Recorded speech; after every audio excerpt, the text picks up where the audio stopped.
Eto na nga, pawis na ako. Di ba nag-exercise na? Tapos nilagyan ko pa to ng tiyan ko. Tingnan mo natin. Tingnan natin yung resulta kasi nakailang mga isang oras na rin naman ako nakaganto. Ayan, tingnan natin. Kung may pagbabago ba. Diba? Kaya parang nagkaka-abs yung tiyan ko kasi ganito nga nilalagay ko. Diba? May abs ako. Kaya sasabihin sa akin, ano yung nasa tiyan mo? Inggit ka, girl. Diba? May nagsasabi ka, bakit ganyan yung tiyan mo? Yeah. Palibhasa kasi, hindi niya kaya ipakita yung tiyan niya. Siguro puro kamot, gano'n. Basher kasi, basher. Diba? Kaya ganun ang tiyan ko. Nilalagyan ko kasi na gano'n. Kaya parang may abs siya, Hindi niya ba alam? Hindi niya na-appreciate yung abs kong 11 packs.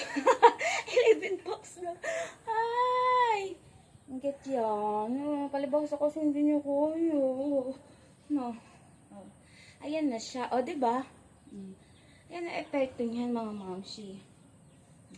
Kaano pang hinihintay niyo? Do it.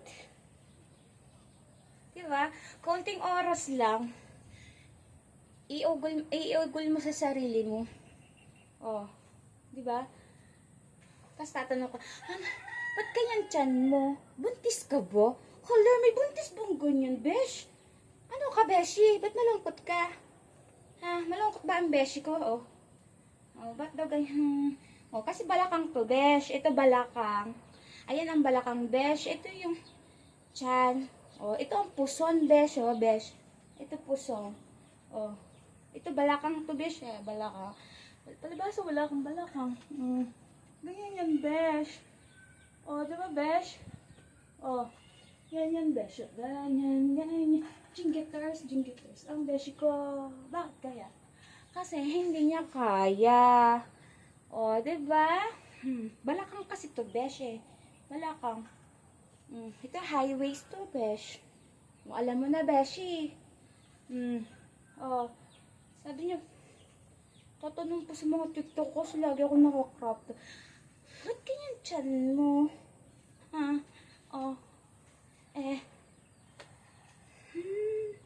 Balakang kasi to, beshi, balakang.